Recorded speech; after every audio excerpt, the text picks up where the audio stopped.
I have a treat for you. 2 of the most bizarre fairy encounters you will ever see. There is something particularly menacing about fairies who can live on land and in water. There's a sense that if they had bad intent towards you, they have the upper hand. You simply couldn't escape them. And remember, dark fairies have no regard for humans. They can be long-lived and fiercely determined to get what they want. It was a summer night. My mum and sister were inside making dinner when this storm came out of nowhere. Now, as a little boy, I loved storms. I loved playing out in the rain and listening to the thunder. So, as soon as the waves of rain started pouring down, I ran outside and let the wetness enthrall me. After playing for some time in the rain, I sat under a tree and found some dandelions to play with. It was in that moment that I saw my dad walking towards me. Oh, I still remember how happy I was in that moment to see my dad walking towards me in the pouring rain. Neither of my parents ever played in the rain with me when it was downpouring. They'd watch me from a window or from the bench under the overhang, but they'd never risk getting drenched. He had on his usual attire, jeans, a red t-shirt and a black windbreaker. He looked like he had just jumped into the lake by the time he reached me. It was storming that badly. But he came up to me and he sat right by me under the tree and said, "What are you up to, Josh?" Well, I held up both hands and showed him the dandelions I'd collected. 2 yellow flowers held straight up between my thumbs and pointer fingers. "I got these plants. Now I'm looking for bugs to eat them." He looked at the dandelions inquisitively. "You know, I bet a lot of the bugs are hiding from the rain. I'll help you find some once it stops raining." A low rumble of thunder rolled through the sky from the distance. My eyes landed on his, waiting for him to tell me it was no longer safe to play outside. Instead, he surprised me with his answer. "You know, I don't see any lightning. We can play a bit longer." My dirty blonde hair was matted to my forehead by this point. It was raining so hard. But a huge smile spread from ear to ear as the words my dad said registered. He was being awesome.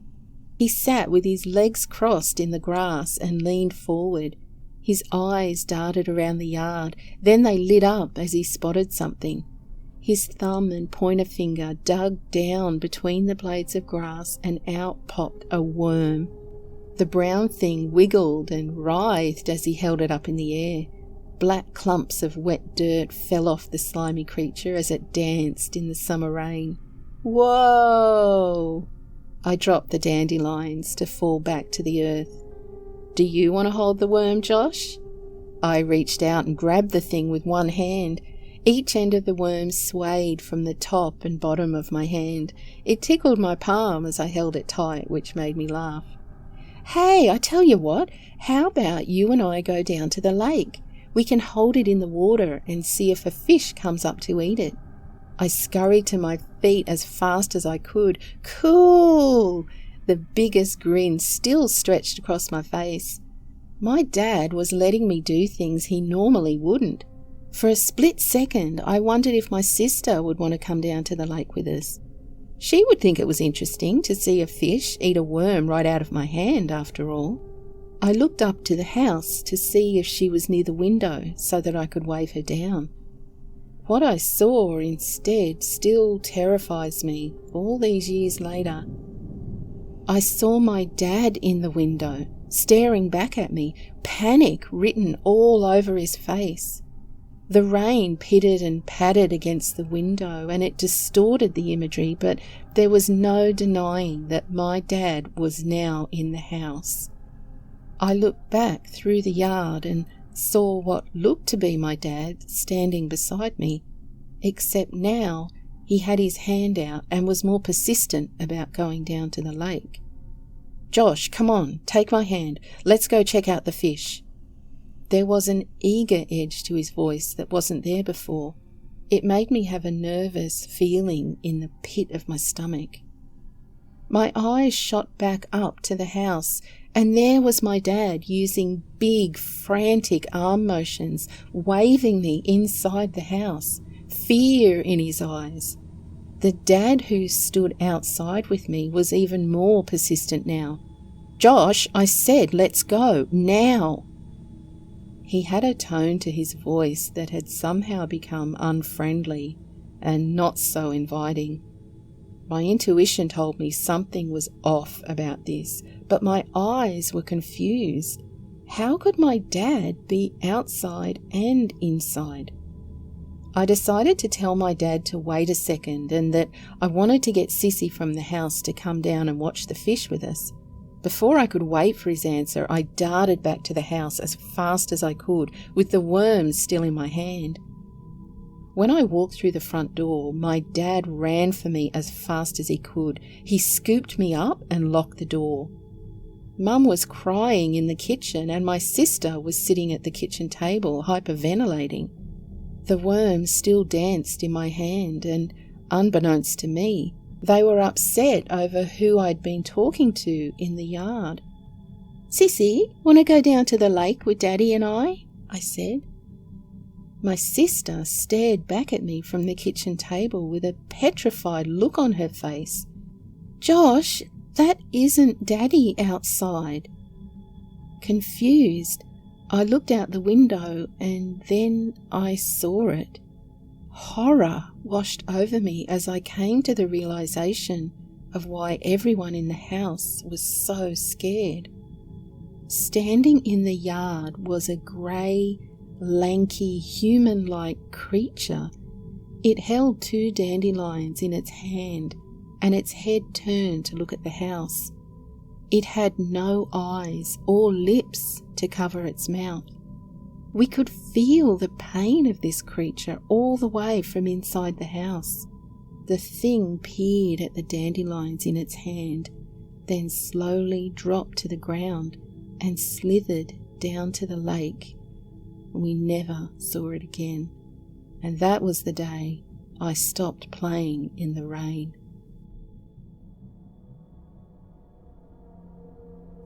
It happened that in the last decade of the last century, a man from Holyrood was drowned, leaving behind a wife and 2 children, the oldest a boy of 12. The death of his father ended the boy's school days, and his mother looked about for a berth in the trap fishery for him. She had no luck in finding one in Holyrood, but a trap skiff owner in Briggis agreed to take him for the summer voyage. This meant that the boy would be away from home until the trap season was over. He said goodbye to his mother and younger brother and went off to Briggis. The trap crew at Briggis were all young fellows in their late teens or early 20s. The skiff owner had converted an old 2-story shed down by the water into a rough bunkhouse where the men slept while they ate their meals in the owner's house. The young boy from Holyrood got on well enough with the rest of the crew and was doing okay as a trap fisherman. In early July, a family member of one of the trap crew got married at Cupid's. All the crew members were invited to the wedding, but the 12-year-old felt he was a bit too young to go. He said he would rather stay alone in the bunkhouse while the others went to the wedding spree. They didn't expect to get back to Briggis until well after daylight. The men left for the wedding spree early in the evening, and when it got dark, the boy decided to go to bed. He didn't feel scared or anything, although he missed the company of the other men, and he had no trouble going to sleep. Later, he awakened with a strange feeling that something was wrong. He didn't know what time it was, for he had no watch, but it was pitch black in the loft of the old bunkhouse. He lay there wondering what time it was and what it was that had awakened him. Then he heard it, a funny noise, a sort of slurpy, swishy sound coming from the direction of the ocean and growing louder. He sat up in bed and listened very carefully. It was getting closer. The swishy, slurpy sound of someone walking in boots filled with water. Suddenly he was afraid. The hair on the back of his neck began to rise. His heart thumped and thumped in his chest. He wanted to jump from the bed and run, but it was as if he was frozen to the spot. The sound grew louder and louder. The door to the shed swung open, and it was coming up the ladder to the sleeping loft. It came towards the bed. He was paralyzed with fright. As the unknown thing from the sea approached the bed, the boy was aware of the pungent smell of salt water mixed with kelp and decaying seaweed. He then felt it climbing on the mattress. A strand of cold, wet hair fell across his face, and a bony hand touched his forehead. The touch of the thing broke the spell that had bound him to the bed. With a scream of horror, he leaped from the bed, tumbled down the ladder, and fled to the house of the trap skiff owner at the top of the lane. It was here the trap crew found him the next morning when they got back from the wedding spree. He was crouched behind the stove, hardly able to speak. After a while, he managed to tell them the whole frightful story, shivering at the memory of his night of horror. The owner of the skiff told him it wasn't the first time someone had met the unknown creature from the sea. No one had any idea of what it was or the purpose of its nocturnal visits to the shed.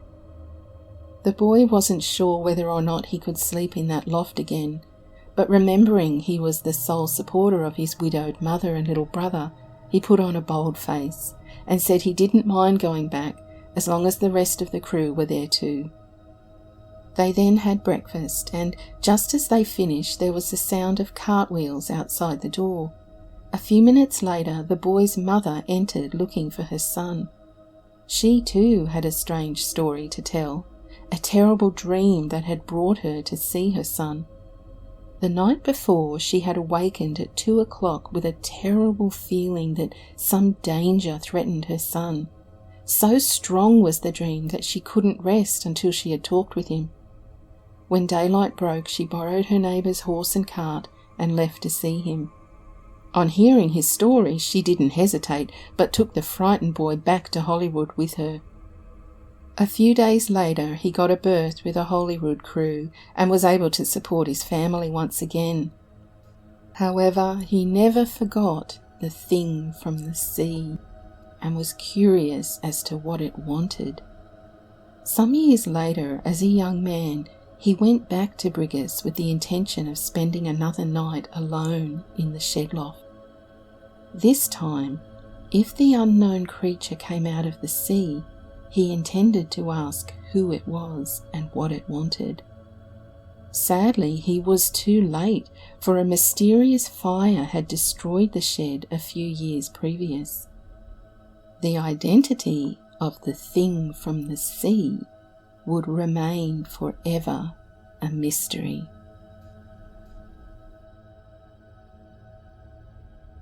I am loath to imagine what those two fairies wanted to do with the people that they were stalking.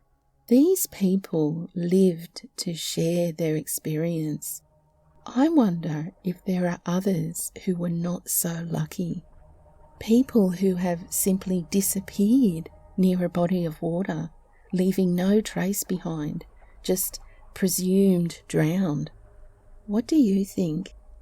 If you enjoy the true stories that I bring you each week, please consider becoming my patron. It's quick, easy and safe. I will really appreciate your support, and you'll be joining a gorgeous group of patrons. Please check out the link in the notes below. Until next time, stay curious and be kind. Cheerio!